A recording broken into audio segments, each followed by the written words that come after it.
systems go. Clear for liftoff.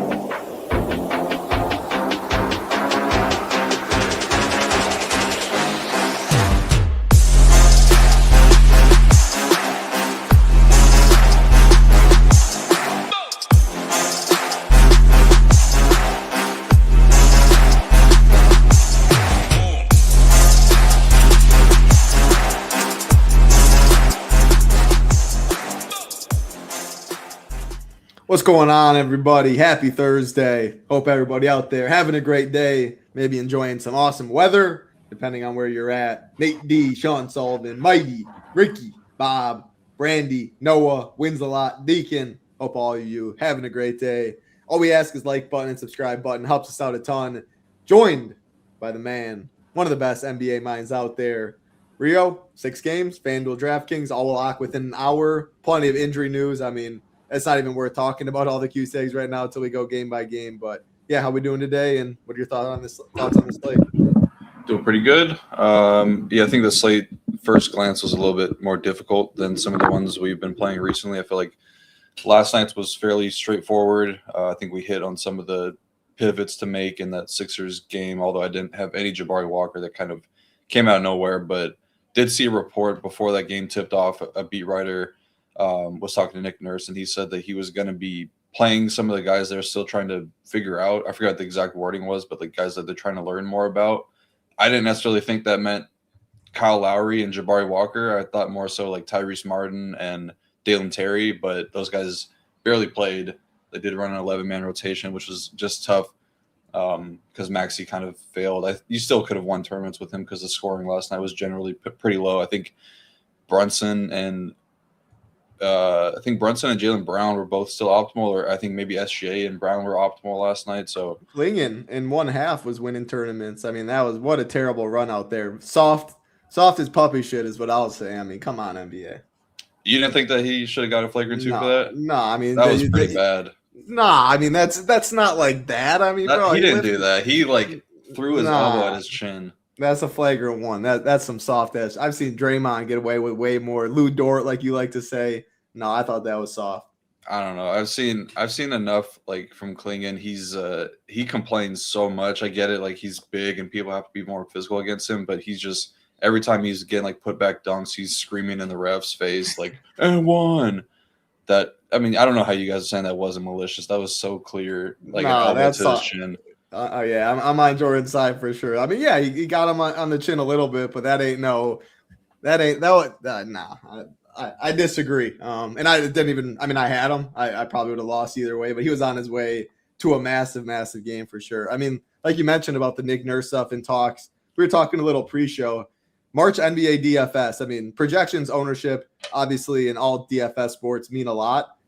Projections in NBA mean more than they do in any other sports. But this time of year, projections right now compared to projections in like December, it's a lot worse. Maybe not a lot worse, but there's definitely a lot more volatility and variance in it because narrowing down minutes is a lot harder. A lot of projection sites, it's really hard not to just go based on like season-long numbers. But nowadays, like with teams tanking and what they're playing for, and like you said, Nick Nurse trying to certain games, certain matchups, teams play it differently as well. You see teams rest their starter on the front end of a back-to-back, like the SGA, because the next day they're playing a good team. There's just so much that goes on right now that's a part of the puzzle. If you're really dialed in like you are, and you go through the games talking about it, like I'd be a lot more inclined to be changing some of these projection numbers, and definitely ownership like we talk about a lot though, to kind of fit like your thoughts more than I would in December, November NBA DFS when it feels pretty set in stone before teams are like tanking and all that. So anything you want to say about that? No, I feel like you kind of broke it down beautifully. I think that's kind of the impact that the show has. We try to do our best of talking through those types of things.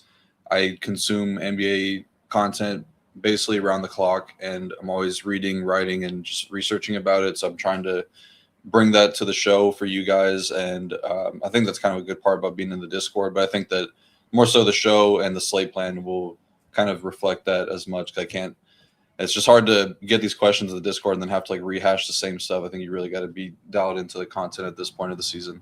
100%. Yeah, we do these shows for free. We plan on keep doing them continuing to do them for free as long as we get those likes and subscribes. A lot of awesome comments in chat. But again, if you're not a member, when Rio's not on the show, he's on the show 3 days a week.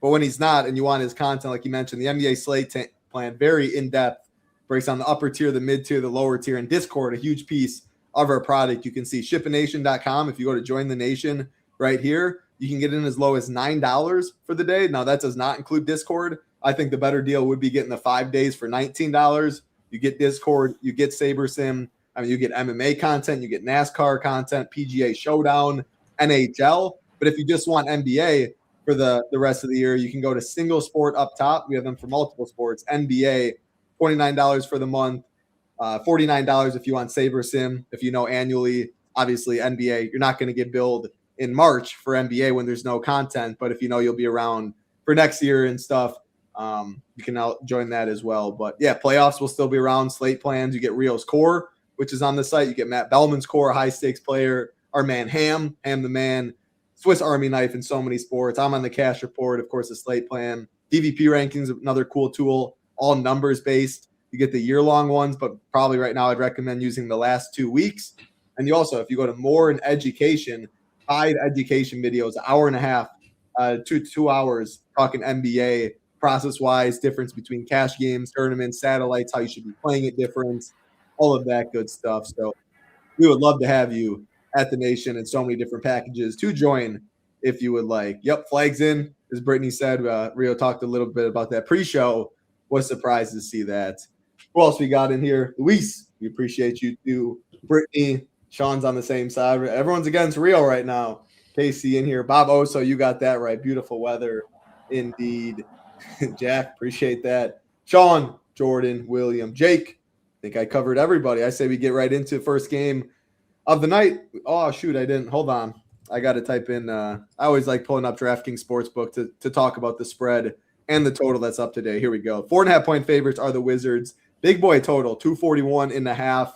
Unfortunately, no Keontae George. I was definitely looking forward to fire him up. He's been absolutely amazing this year. He is out due to injury management, rest / they want to lose this game, and not playing Keontae is a more likely way to do so. That's the only new injury news for Utah, though. On the Washington side, no Vukcevic, no Keyshawn George. Anthony Gill is questionable. Also, no Jameer Watkins. I'm not even going to try and break down this Wizards situation. We talk about it all the time. Like, you really don't know too much. Like, you're done with Will Riley, you say.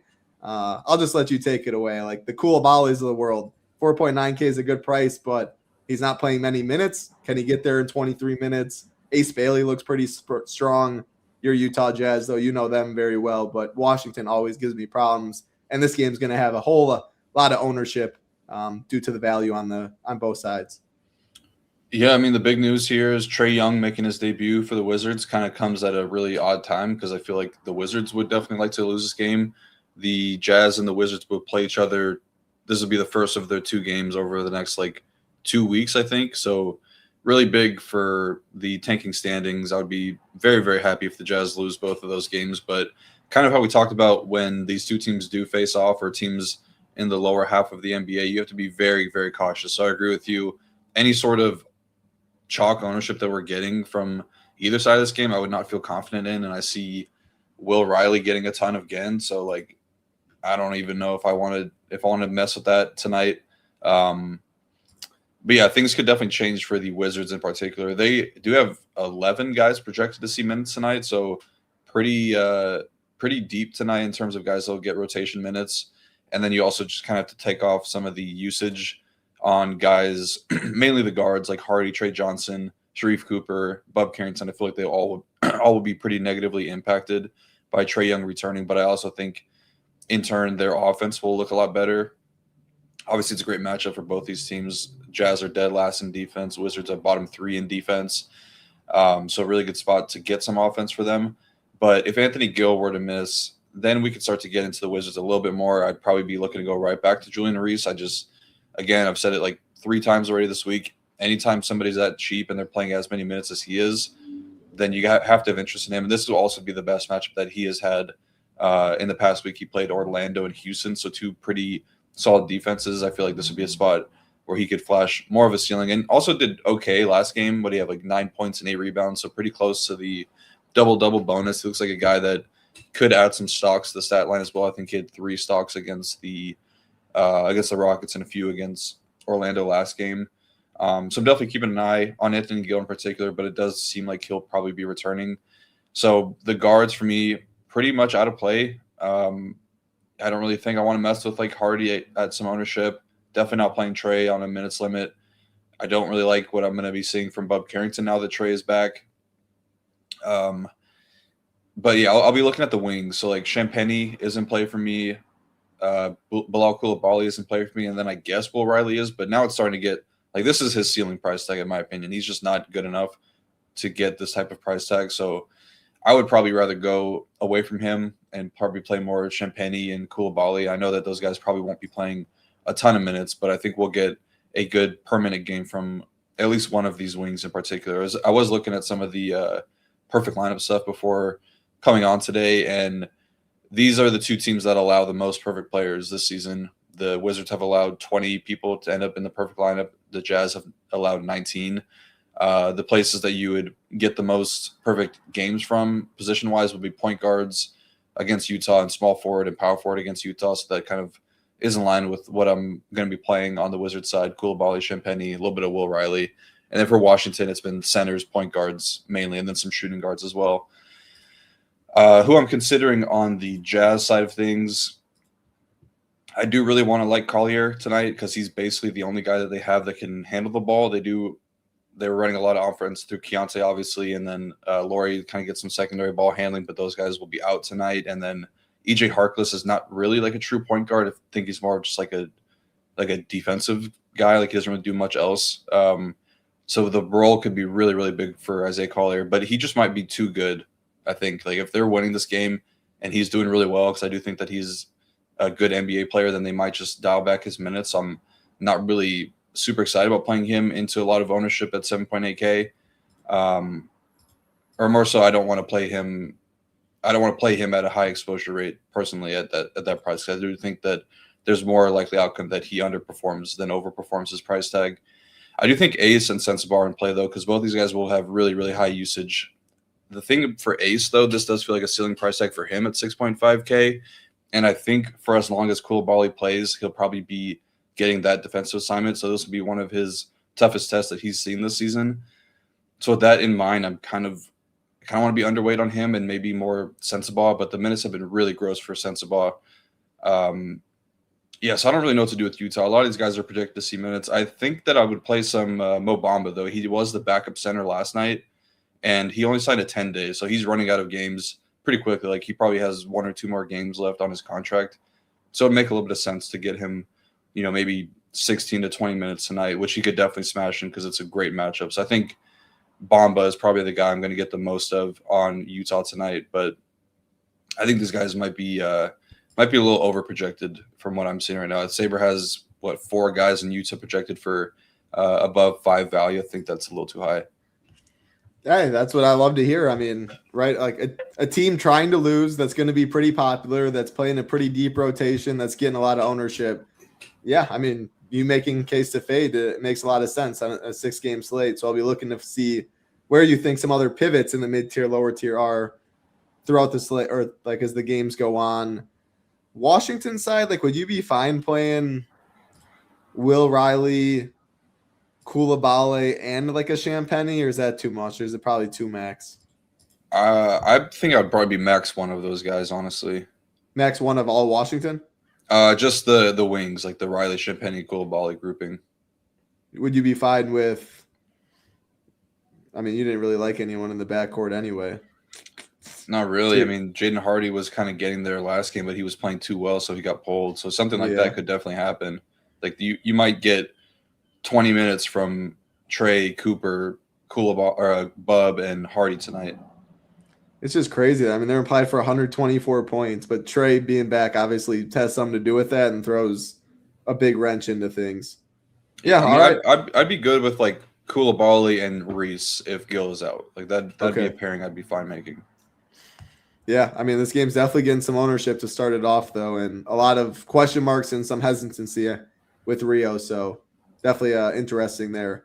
Let's keep it rolling. Next game on the slate, Dallas Mavericks taking on the Orlando Magic. 7.5-point favorites are the Magic. 230.5 total. On the Dallas side, Cooper Flag's in, like you mentioned. No Marvin Bagley, and Brandon Williams is questionable. On the Orlando side, Wendell Carter, Anthony Black, and Jonathan Isaac all questionable. I mean, man, Paulo's been a beast. That's the first thing that stands out to me. You definitely were on him last game. He hit in a big way, even though they blew him out. Or he had a solid game for sure. I can't remember. He had 30-plus real points, got there early and often. 16%. I mean, yeah, sign me up for 16%. I do think Wemby will be more popular to spend. I probably think Cade. Maybe those two will be decently close. But, I mean, there's enough spends on the slate that Paulo's definitely – his ownership will be in check. So, yeah, give me some Paulo. And then the Q tags, Wendell Carter, Anthony Black, Isaac. We saw Goga get the start. Yeah, he's only 4K. If Goga was to start again, always love playing Goga back from the indie days. So, yeah, what do you see in this one? Very surprised that Cooper Flag is returning tonight. I thought that Friday would be the day because they are going to Boston tomorrow, and he's from the New England area, grew up a Celtics fan, and also Jason Tatum's making his return. There was just like kind of all the narratives for him to return tomorrow, but he's going to be playing tonight. They didn't say – they said he'll likely be on a minutes limit, but we've seen – It said minutes limit just like 5 minutes ago. Yeah. He would likely have a minutes limit, but that's kind of – you got to take that with a grain of salt with Jason Kidd because there's a lot of times where some guys will return from injury and then he says they're on a minutes limit, but then – like, is that minute limit 30 minutes where he would normally play 36? Like, I don't know. But yeah, the thing that kind of stood out was Dallas was 9-point road dogs, and now it's down to 7.5. So that's a 1.5 with Cooper Flag returning. That definitely makes things a lot tougher for the Dallas side of things. It's probably just going to be a max 1, and I honestly don't think I'd be getting much of these guys at all. It just feels like you're getting a little bit too cute trying to pinpoint which guy is going to be the one that's going to hit tonight. I would be okay with Gafford. I'd probably be fine with Najee and PJ as guys I'm keeping in my player pool. Like if they land in my lineup as the last man in, I'd be fine with that. But definitely not going out of my way to play any of these guys tonight because it's really just not that great of a matchup. Orlando has been playing pretty good defensively. Over the last 2 weeks, the Mavs have been one of the worst defenses in the NBA and offenses in the NBA. So one of the worst overall net ratings in the league. So it's a pretty good spot for Orlando to get some points up here. Similar style of game for them, where Washington was one of the worst rim defenses. Dallas is towards the bottom in terms of defensive rim frequency. They've actually been pretty good, limiting effective field goal percentage down low. But Orlando is top 5 in offensive rim frequency this season, so pretty good spot here for Orlando. And I'm with you on Cooper Flag. I think that he's a pretty solid spend up here tonight. There's a lot of green flags looking at his profile over the last like 5 to 7 Paulo. games. Sorry, who did I say? Cooper Flag. Yeah, Matt Paulo. Sorry. Yeah, but a lot of green flags for Paulo right now. One, he has a really good matchup, a spot where he should be able to get to the rim with ease here, even with Flag back. But he's coming off of a really efficient shooting night. Went 15 for 21 from the field in just 32 minutes. But over his last 5 games, we've seen a bit of a role shift for him with an increased involvement percentage. He's up from 38% to 47%. On-ball roll has increased a little bit too, to up 25.4% to 29.7%. He's averaging more assists, more potential assists, and more points per game over his last 5 games. So I think that we're getting really close to him having a really, really big game. So I think that tonight could be that night if Dallas should keep it close, which it sounds like they'll be able to. 7.5 points, definitely not blowout territory by any means. So I'm pretty interested in Paulo tonight. I think we'll get at least one of Anthony Black or Wendell Carter Jr. back tonight. So it kind of takes off the upside for Bane and Suggs a little bit for me. For Bane, he's just almost 8K now, and he wasn't really able to get it done against Washington. So I don't necessarily think that this is a much better matchup for him. It's not terrible by any means, but not great. So I'm okay getting away from him at this price tag. Suggs, I can make the case for, but I think that the minutes are going to be still held in check. Like 28 is probably the high end for him right now, just with all the injuries he's been dealing with. Maybe in a close game he gets pushed up a little bit more, but he's also not a great value by any means at 6.6K. And with Black returning, that does kind of take off a little bit of the upside for him. So I think I'm okay getting away from those guys. It'd probably just be a max 2 of Paulo, Bane, and Suggs. yeah, great match for Wendell Carter Jr., but I think that there are some better center options I'll be looking to tonight. But if he's out, then yeah, go get 4K. I think Mo Wagner would even be in play at 3.9K. It does sound like Jonathan Isaac is going to miss tonight. Don't necessarily think that does enough for these rotational pieces, but maybe condenses the front court minutes a little bit more for Orlando. Pretty easy. I'm kind of in agreement with our man Scotty. No Dallas, Paulo, and yeah, if Wendell's out, then Goga. And then Mo Wagner, yeah, 3.9K. I mean, because Goga would probably be. I mean, man, he'd be very popular. I don't know if he'd be quite as popular as last slate when he was 3.6K. Maybe it'd be close. So Mo Wagner would be a solid leverage play pivot right in that same range. You wouldn't play them together by any means, right? Both center eligible, not yeah. What about if Wendell Carter does play though? 5.4K value showing to be solid. Can you get there? Not Xing him out, but I do have a couple guys that I prefer in that same range at center. Pirtle, Ware, who we'll get to probably in the next game. I like those guys a little bit more. Yeah, I mean, we'll get to Ware right now. It was a great call on him. He put up a really good score, like 1 or 2% last game. Will definitely not be 1 or 2% this game. Just shows how fast things can change in the DFS landscape. But the Brooklyn Nets and the Miami Heat, big favorites of the Heat, 13.5 points. 226 total in this one. On the Brooklyn side, they're still without Igor Demin. On the Miami side, they're still without Jovic and Norm Powell, and also Simone Fontecchio. Yeah, Khalil Ware is the one that stands out right away, looking to be the highest owned in this game. Very good game for him at, like I said, 1-2%. Yeah, I mean, you were right about Tyler Hero. Man, that was such a weird slate on Tuesday when we talked. Like, I still saw people winning a lot of cheese with Tyler Hero. There were snowflakes around, but yeah, you made a very good case there. I'm really curious to hear your take on Bam. With everyone going to really Khalil Ware at center, they are both center eligible. And last time when I asked Tuesday, you said you wouldn't play them together. You just think you're giving up a little too much. But if you're not playing Ware, is there merit to playing some Bam? A lot of guys are projecting for over 5x value on this slate. Claxton, Clowney at center, man. It's always tough for me to click Brooklyn right now. But yeah, 13.5-point favorites of the Heat. What are we doing? Yeah, I mean, same thing with the Nets. You just unclick them, I think. I mean, these guys they have a couple guys that project positively, but they're also coming with ownership. So that's not really a good marriage right there. So I would be. Do you believe that ownership that is showing? I haven't ran teams. I think it's just kind of like a roster construction things. If these guys just land in some weak positions, then yeah, I do believe it. Because my guess is like that 10% Claxton, 13% Clowney, like Khalil Ware's 29 is like 42 or something.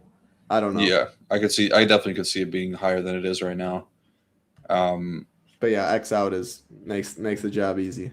Yeah, just do that or just keep it to max 1, and you're probably just keeping in Clowney, I guess Terrence Mann because he's so cheap, and that's kind of it. Like I'm still the most interested in Traore and Danny Wolf because they're the young guys that I feel like they have a little bit more upside than we are, like than the ownership is showing. So those would be the guys I'd prefer to get to if I'm playing Brooklyn. But yeah, it's a max 1 of Brooklyn for sure. But yeah, what were you saying about the Bam versus Ware stuff? I definitely think that there is some merit. I just want to check like the high stakes stuff because I feel like they're only showing Ware for 36 and Bam for 30. I don't believe that. Yeah, I'm not sure if I believe that. I don't believe either. the Ware stuff. I mean, I think he fits in so many great builds, and people will see like 29, 20 minutes the past 2 games. The matchup's good. The other center options, like I think you might be a little more bullish on the Jakob Poeltl stuff than maybe the field, but it's like if you're not playing Wemby, I mean, a lot of people are going to go to kind of save / mid-tierish and just land on Ware at center. It feels. Yeah, I feel that way as well. Yeah, I mean, definitely. I think he's kind of like who's the person I'm thinking of? Like we would always say, if he's chalky, you fade him. If he's not, then you don't fade him. But that's not a football. That's not a basketball, is it? Who are we talking about for football? Like AJ Brown? No, it's gonna come to me. It's freaking Robbie Ray. Baseball. Robbie Ray. If he's chalk. Yeah, that's right. Yeah, Robbie Ray.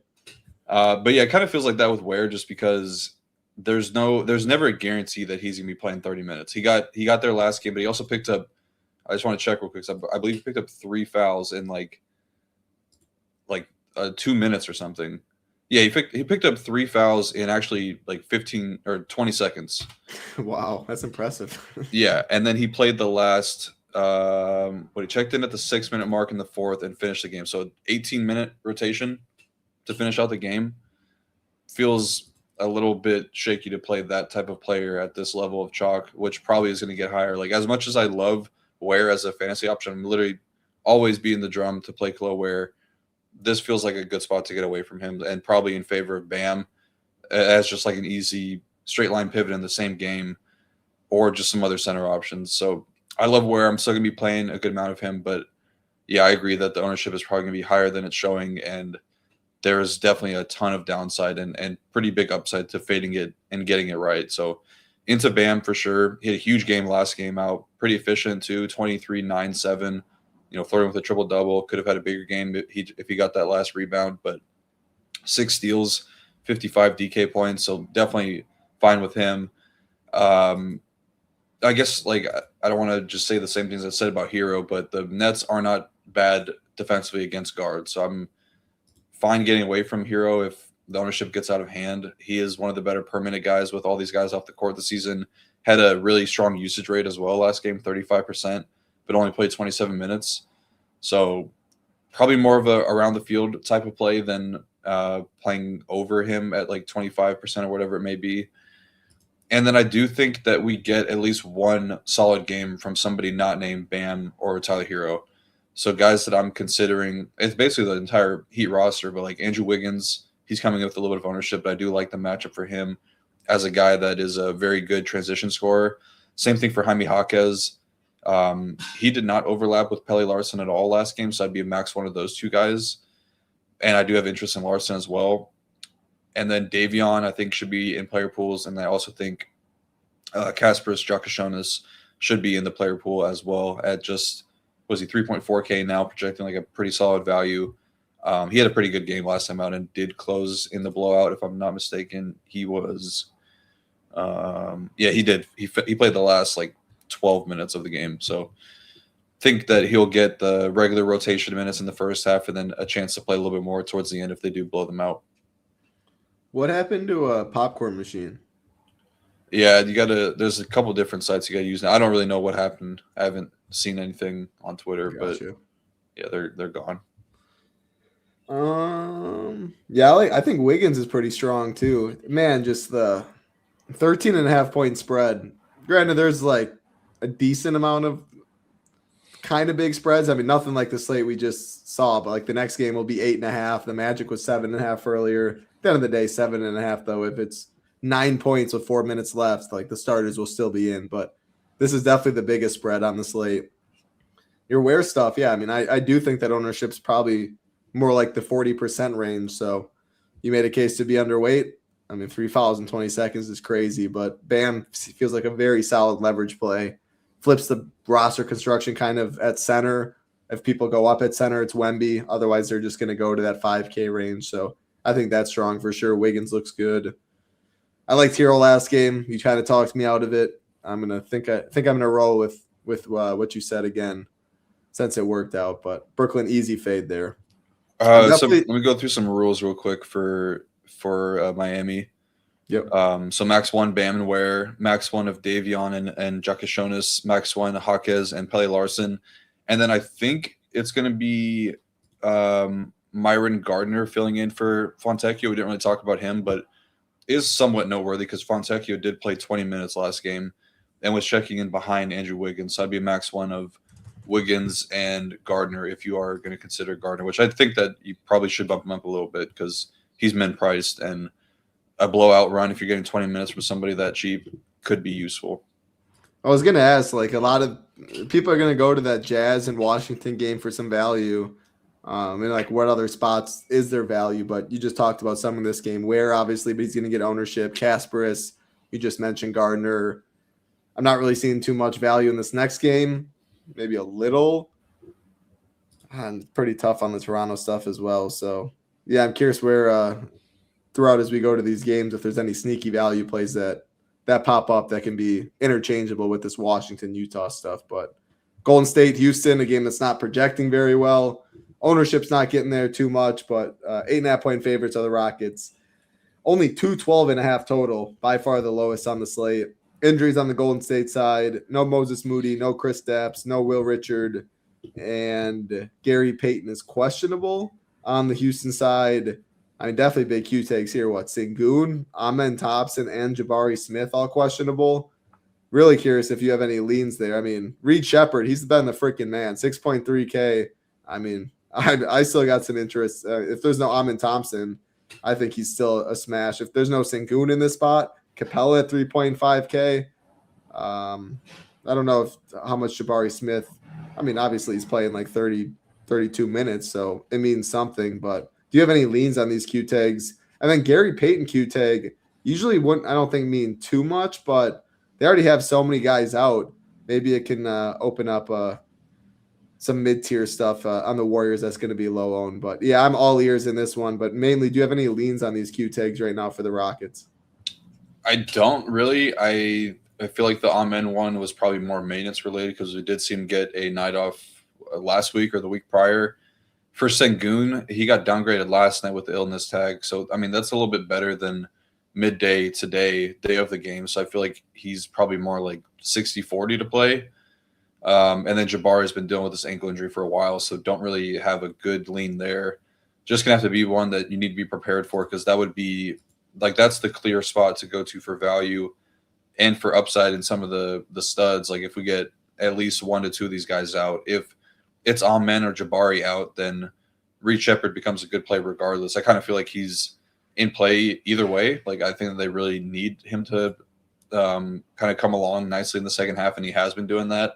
Provides a little bit of shooting that they didn't, or they just don't really have outside of like 1 to 2 guys on the roster. So I feel like he's pretty important to their long-term outlook regardless. But you take away main ball handling like Amen Thompson and Sengun, it's going to make Reed look really good. It would make KD a very solid spend up. I think Tari would be really hard to get away from. And then Clint Capella at 3.5K, almost a must-have play if Sengun were to miss, in my opinion, because he's only 3.5K. We saw him start a game against Dallas not too long ago, played like 30 minutes in that one. So the minutes upside is really good. And I actually think that's a pretty good matchup for him because the Warriors have become a really, really bad rebounding team as of late. So it'd be a good spot to attack with the front court guys. Him or Goga, if they both get the start. No Wendell, no Sengun. I probably would go Capella. Okay. Yeah. That would make center real, like the Bams, the Wembys, even Khalil Ware, like that ownership then would definitely come down, but 2 center builds would be extremely popular, and I think that'd make the slate actually a lot of fun. I mean, yeah, you'd have to make, especially FanDuel with just one, but DraftKings, like the center would be super loaded. You'd have to make a lot of decisions. Yeah, I mean, you're getting a pretty big discount on Bam. I would imagine be the guy that gets the biggest ownership change if we get Goga and Clint Capella starting. Like Bam goes down to be the least. Yeah. And then like Cade and Paulo would be a lot more popular as spends. Wemby would go down just roster construction wise. Yeah. But yeah, you kind of said it. If Gary Payton misses, like it's not a huge name in terms of like usage guy, but this is like as thin as they've been. So they would right now they do have 10 guys projected to get minutes. They could probably still add another body. Like they have LJ Cryer on the LJ Cryer on the roster would be a guy that would probably play a handful of minutes. But I mean, Kerr's been running things as tightly as he has this entire season. So I think there is some upside to these guys. I'd be most interested in the guards if Amen were to miss because their on-ball defense would get a lot worse when you take away him, adding in Reed Shepherd, and maybe even if Jabari missed too, that would make their defense much worse as well. So I would keep an eye on those two in particular when it comes to the Warriors stuff. I would like the matchup a lot more for Pods and Melton. I think that they're both pretty appropriately priced for the upside that they've shown this season. That's kind of it, though. There's actually one guy that I think is kind of sneaky as like a pivot, and he's a cheap forward as well. But this Nate Williams, I think his real name is like Jonathan Williams when you see him on like Basketball Monster and some of these other sites. But yeah, Nate Williams on DraftKings. He had a huge game against the Clippers in a game that they lost, but he was kind of like the main talking point post game. There's a lot of good sound bites about him and how he was guarding Kawhi Leonard, but he'd be a guy I would keep an eye on because I think he'll be in the rotation regardless with a chance for a bigger role if Gary Payton does miss. So I'll definitely be getting a good amount of him because I think I've seen enough from him in a small sample to know that he could be at least a decent permanent producer. What was it? I don't fear no man. I just fear God. I grew up in this. Yeah, it makes you run through a brick wall. I like that shit for sure. I mean, he didn't even lock down Kawhi. I mean, Kawhi still did fine, but yeah. I mean, that was pretty cool.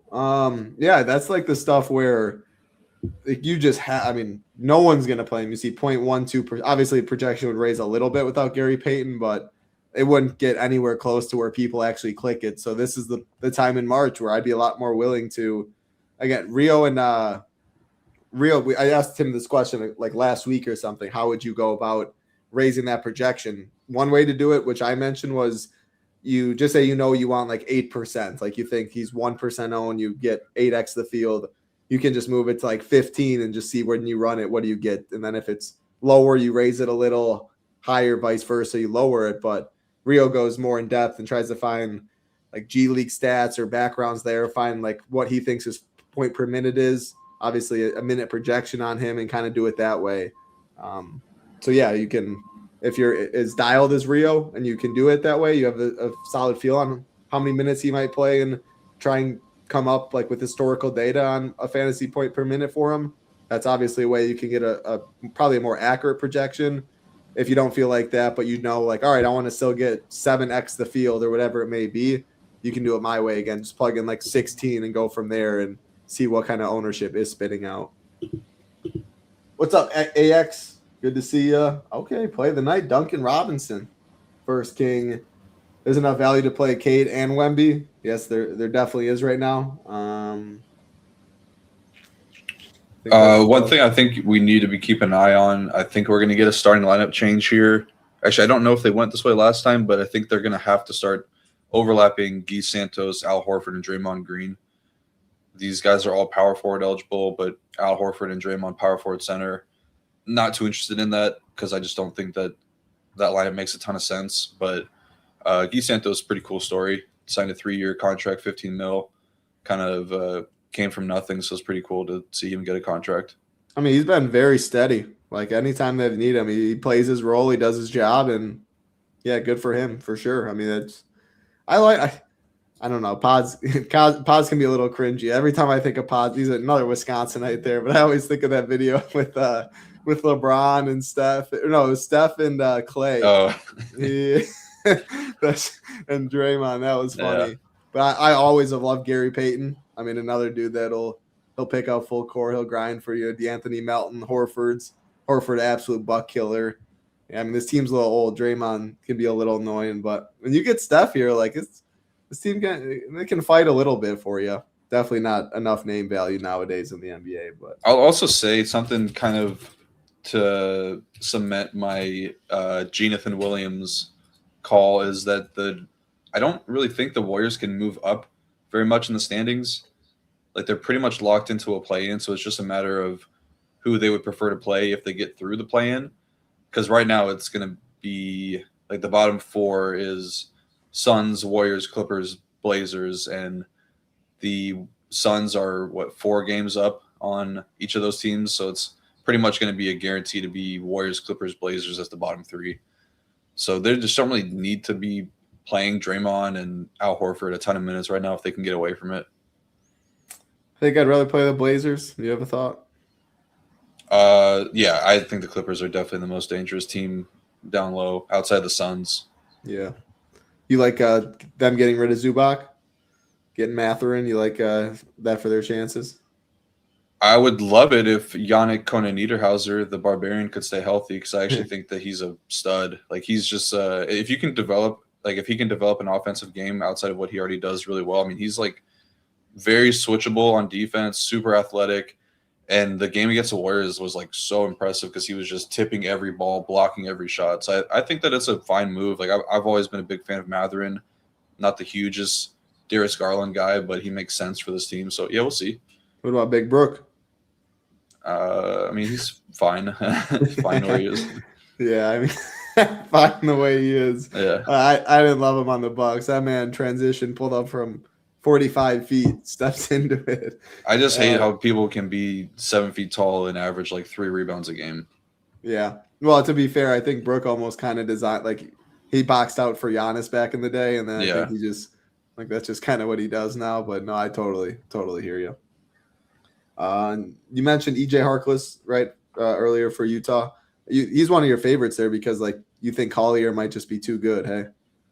Yeah, I think that Harkless has a role regardless tonight. I don't think they're going to be pulling him. Like, I'd be surprised if he's the guy that's getting cut down. I feel like it'd be Collier, Filipowski, probably Sensabaugh, and then, like, Love would not play deep in the game if they're looking to win. I don't think Contra would either. So you're probably getting a lineup of, like, Bamba, Harkless, Hinson, maybe Cody Williams and Svi, something like that. So, yeah, I think Harkless is solid. Yeah, I mean, he's definitely going to come with ownership, too. Like, you're not sneaking it by anyone, but you definitely were fine with him. You said Bamba was your favorite, though. Mm-hmm. Splash Mountain on the Nets. Yeah, no, that's when I definitely liked, Brook the most. I mean, Father Time's undefeated. There's no doubt about that. But, yeah, I mean, when the Bucks had Robin Lopez and Brook Lopez, they could. Oh, gosh. All right, we'll keep it rolling. We got 2 games left, honestly. Appreciate everyone hanging out. 315 of you watching. Hope you're having a great day. Oh, yes, again, like button, subscribe button. Helps us out a ton. And if you do want to join us at the Nation, plenty of options. We just have NBA only if you want that. We also have daily passes, 5-day pass. Does include Discord and access to SaberSim like we're showing here. NBA slate plan. Rio's always on that Monday, Tuesday, Thursday, Friday. DVP rankings, an automated tool can sort by the last 2 weeks. Rio and Matt and Ham's core. GPP core report, mine for the cash. The Stone, of course, has all the data in one spot. And Showdown content. Shout out to our man Little Neck. Monday through Friday does a terrific job on those, of course, projections and ownership for DraftKings and FanDuel. 2 games left. This one definitely the best of the night in terms of real life ball, in my opinion. I don't know. Spurs Pistons actually is a good game, but I'm excited for this one. The Timberwolves and the Raptors, 4.5-point favorites of the Timberwolves, 224.5 total. On the Toronto side, no Colin Murray-Boyles again. BI is questionable. Obviously, big news. On the Minnesota side, why do they keep doing this? A midday downgrade for Ant for, like, what was it, rest, injury, maintenance, or whatever? They did that last game too, and then he played. And I mean, when he plays, he's been absolutely phenomenal. But this game's at 8 p.m. Eastern. Slate locks at 7 Eastern. Those games to start are pretty good. Now, again, like if you're going Washington, Utah, that's mainly value. But the Paulos of the world, I guess it's really just Paulo because you hope you get the news before the Miami stuff with like Bam. And you hope you get the Rocket stuff. So I guess thinking more about it, you probably won't have like 5+ roster spots booked up. But hopefully we get the news prior to locking. We don't have to worry about it. But, yeah, should be a 4.5-point spread. Timberwolves, two solid teams. Yeah, I guess if you are a believer in the Raptors, then that's a solid team. But I mean, the numbers 4.5 though. I mean, again, on the road against. I mean, unless that's numbers saying assuming Ant's out, but I don't think Vegas is that confident. No, I mean they're capable of keeping games close against good teams, but I just don't think that they can get over the hump against these teams. You look at their recent run of games; they're 1-3 in their last 4 games. They beat the Wizards, but they lost to all real contending teams. They lost to the Knicks, the Spurs, and the Thunder. And then they've beaten Washington, Chicago, and Milwaukee in like their last 4 wins or 3 wins, whatever it may be. So, yeah, it should be competitive for sure, but I still think Minnesota kind of holds all the edges here. Definitely profiles as more of a defensive battle. Minnesota is 7th in defense. The Raptors are 9th, but both teams have a couple clear areas that you can attack. Toronto's never really been a team that's great on the numbers in terms of like frequency stuff with like the rim defense and 3-point defense. I think that there's okay spots to attack there, but they do have pretty capable defenders that can slow down guys like Julius Randle and Anthony Edwards. And then for Minnesota, they have the worst pick and roll defense in the NBA. Rudy Gobert just plays a ton of drops. So there's one guy in particular I really like on Toronto. But yeah, I'm assuming that both the questionable tags are in. It looked like Anthony Edwards was at shoot around with a starter's jersey on based on the Minnesota Timberwolves Twitter account. And then Brandon Ingram with a thumb injury. I think he's dealt with this before, kind of picked it up late in the game last time that they played. So that one's a little bit more up in the air, just kind of like a injury maintenance thing, like how much he can tolerate the pain. So yeah, I would say like this would not look great as a game because the game total is so low. But what I do like is the minutes are really condensed on both of these teams. So I think we can get a couple GPP tournament winning like scores here, or at least viable scores here. So I think that this is a pretty solid game to attack. With the prices flipping between Barnes and Ingram, that gets me onto Scotty Barnes as a clear better play than Brandon Ingram tonight.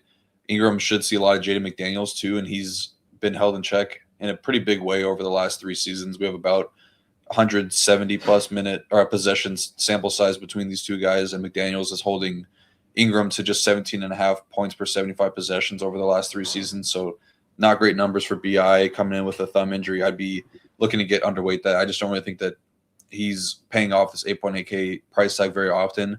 Scotty Barnes does have a few tournament winning scores, or at least tournament viable scores against the Wolves in his career. Looking back as recently as last month, he went for 22, 10, and 8, 50.5 DK points, really close to a bigger game if he got those 2 extra assists. He's actually struggled against Julius Randle in their head-to-head matchups. I don't really know if that I'm going to read into that too much. I feel like he can just fill up the stat sheet in a big way, and then if Ingram were to miss, that would make it even better for Scotty Barnes. So I do prefer him over Ingram tonight at the price tags. And then between Quickly and Barrett, Barrett's going to be the guy that's always getting more ownership just because he's at a weaker position and he's cheaper. Played a ton of minutes last night, so I don't really have anything negative to say about him, but I do really like the matchup for Emmanuel Quickly here. The Wolves are the most attackable defense against pick-and-roll scorers, which Emmanuel Quickly is, coming off of a back-to-back double-doubles, went for 23, 5, and 8 the last time that these teams met. And I feel like I might have been on a show when these teams faced off, and I was kind of saying the same thing about Quickly tonight. The only thing that's kind of holding me back a little bit is that he's not super cheap anymore. Like if he was the same price tag as Barrett, I'd be playing a ton of him, but 7.4K kind of makes it a little bit less likely that he's needed tonight, but I do like him over RJ, so I'll probably be projecting him a couple points higher, and maybe projecting RJ a little bit lower. And then, Jakob Poeltl at 5.2K. I do like him a good bit as a center option. Obviously, the matchup is not great. He's going up against Rudy Gobert, which is going to make it really tough against him. But at the very least, he should have a lot of rebounding chances because Rudy just doesn't stray too far away from the basket. So I'm cool with Poeltl because I just think that he's good enough, at least from like a per minute standpoint, to get there against tough opponents. And he's actually done pretty well against Rudy Gobert in the last 4 matchups, averaging over 30 DK points per game. But the thing I like the most is that he played 30 minutes last game against the Knicks. I think that the minutes are all the way back here for him. So pretty good with Jakob Poeltl at pretty low ownership. On the Timberwolves side of things, I would just imagine Ant was in, and he's going to be full. Don't really have anything negative to say about the matchup for him. I think he's going to see a lot of Scotty Barnes. There's not a ton of data between these two teams, at least for Ant. Like they're kind of mixing in a lot of different guys defending him, which could make things a little bit more confusing. But yeah, I don't really have anything to say. I think that if you can get up to Ant, which you probably should be able to pretty easily, then he's a fine option. I'd be looking to get under on Julius Randle going up against Scotty Barnes, just not a spot I'd like to attack if it is Barnes on Randle. But at the very least, max one of Ant and Randle. Love the matchup for Gobert. I just think that he's a little too pricey right now. And then Jaden McDaniels I'm kind of interested in because he played 40 minutes the last time that these teams played, and that was in regulation. He's also shot lights out this season, 45% from three-point range. So if we run into a hot shooting night and he's playing more minutes than usual, 6.1K, I mean, that's a pretty solid pivot off of RJ Barrett, who's looking at chalk and going to be 600 more. So I do like Jaden McDaniels, and then I'm fine with Nas, Dante, Io. Especially if Ant were to be out, then I think Io and Bones become really solid value plays. I probably would be a max 2 of Dante, Io, Bones, and probably McDaniels if Ant were to miss this game. Great breakdown. Really hard for me to add too much more. My thoughts quick are if like it was Goga, if there was no Wendell Carter and no Sengun, like Ant would be someone that's ownership goes up again just because of position eligibility a little bit. No, like Jakob Poeltl's would go way down. Gobert's would even go down more. I love the Jaden McDaniels call. I always hype him up. I mean, He's just a really good basketball player. Competitive games are games that I want to play Jaden McDaniels. And he's not going to get much ownership, like you mentioned, the RJ Barrett will. Thought you're Quickly. You're definitely getting an ownership discount from Quickly off of RJ Barrett. I don't know. Scotty Barnes feels like a little more difficult for me to click today, but he will be pretty contrarian. Not much more for me to add there. We do have one game left. I don't know if you want to give away your secrets, Rio. I mean, Roto Grinders has a feature, but I just don't know if it's behind the paywall. Gotcha. And it's on NBA IQ, I believe. You want to give away your secrets here?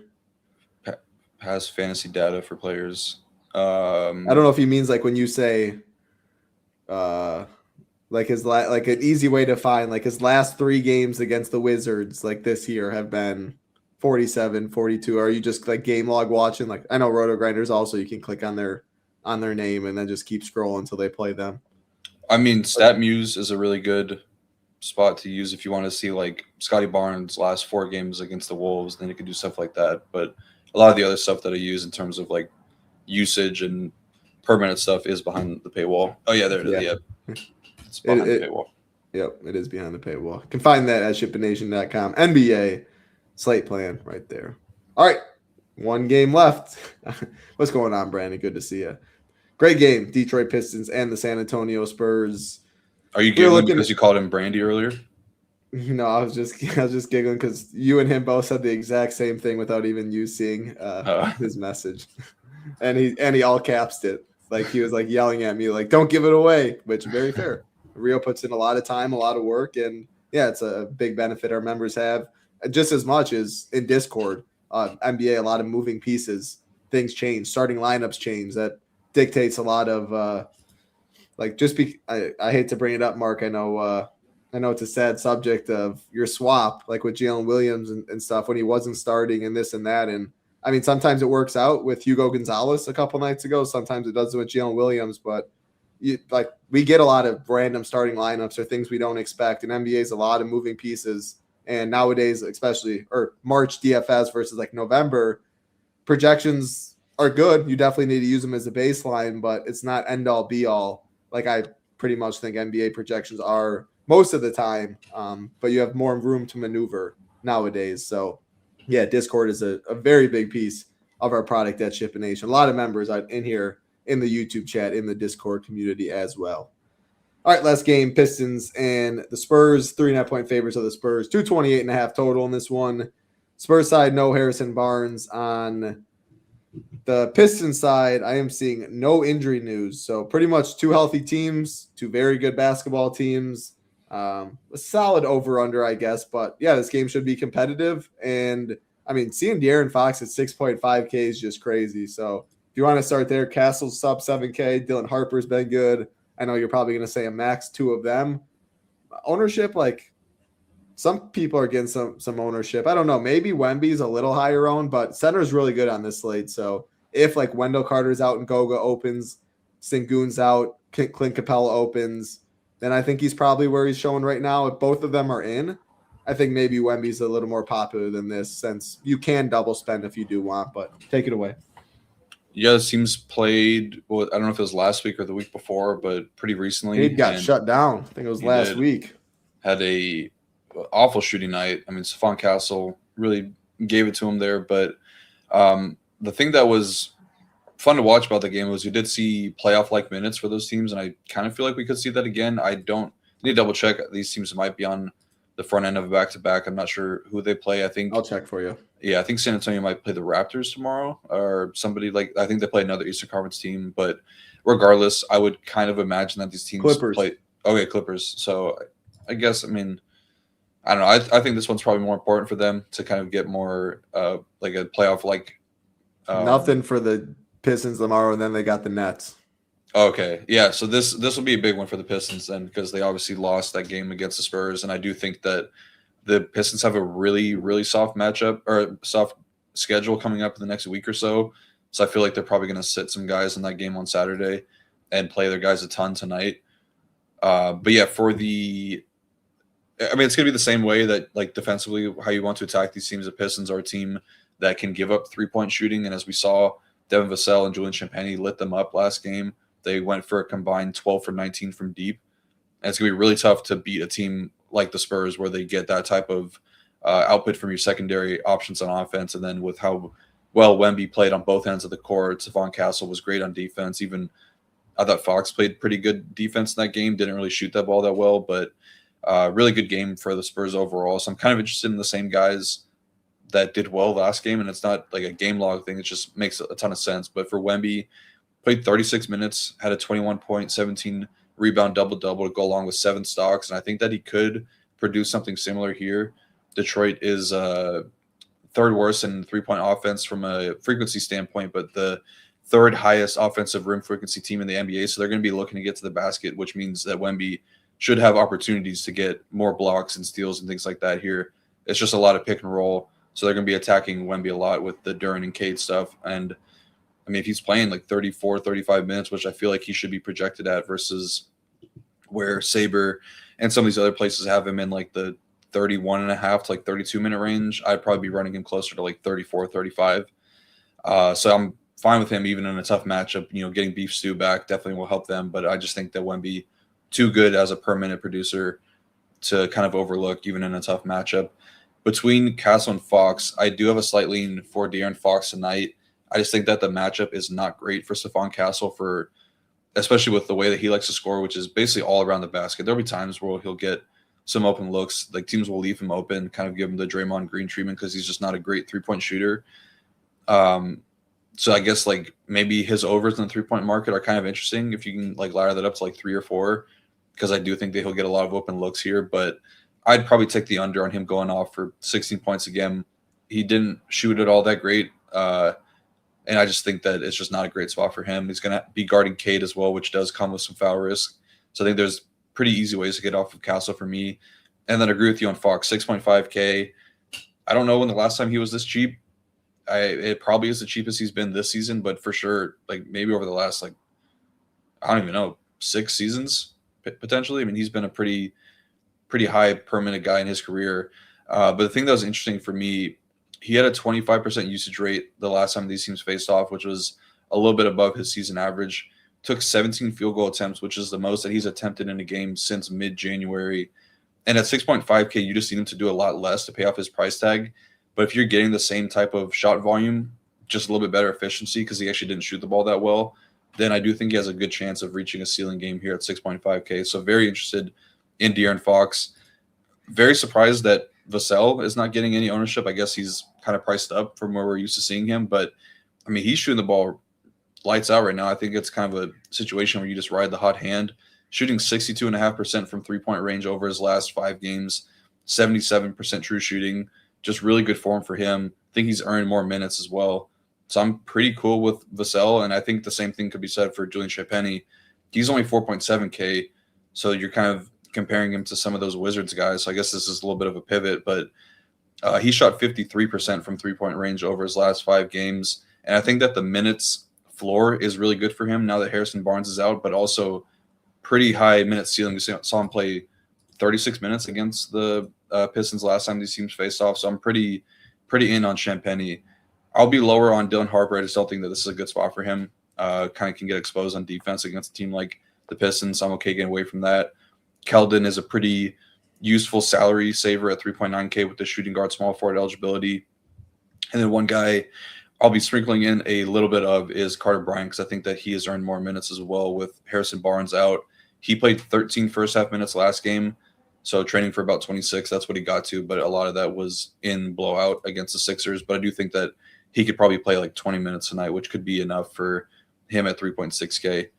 You find playing 3 Spurs? Wemby, Fox, Champagny. Wemby, Fox, Bryant. Wemby, Fox, Keldon. Yeah, I think that'd be fine. All right. As for the Pistons side of things, I mean, you could go back to Cade. Definitely a tough matchup. Castle locked him down last game, but I would probably, I'd guess that he does better than 5 for 26 shooting the ball tonight. Kind of salvaged a bad game with a decent fantasy output thanks to the double-double and 5 stocks. He's been doing, like, he's one of the best shot blocking point guards in the NBA just because he's so big, but he's actually a good defender. So I do think that he's fine at 11.2K, but you're starting to really need a lot from him at this price tag. So I just think that Wemby, if like you're just in a vacuum, is a much better play for $300 cheaper. So I'd probably be looking to go there. But the other guys in Detroit, I think, are okay. Like Duren, going to get overlooked tonight at 8.2K. Minutes will come down a little bit with Stewart back, but I mean, he was huge in the last game that they faced off, 25 and 15 in like 29 minutes. He lost a little bit of run towards the end of the game because they were just shooting so bad, and they kind of needed to come back a little bit. But I think that he's just needed too much in this matchup, so I'm cool with Duren. Asar, I think, is interesting at 5.7K because he was a guy that really got cut down in that last game, but bounced back really nicely in his last four, at least 35 DK points in each of his last 4 games. I just think that he's too big of a guy on defense that they need to cut him down here. So I'd probably run him at like 28 minutes tonight.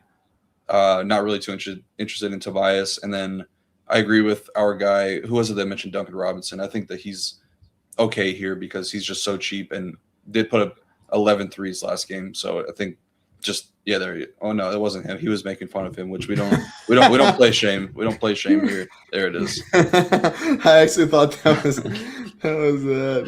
oh gosh, my bad. First Kings. I mean, yeah, Rio's on your side. Come on, David. Watch now. Duncan's either going for 30 or he's going for 6. But I mean, watching that's the type of player that he is.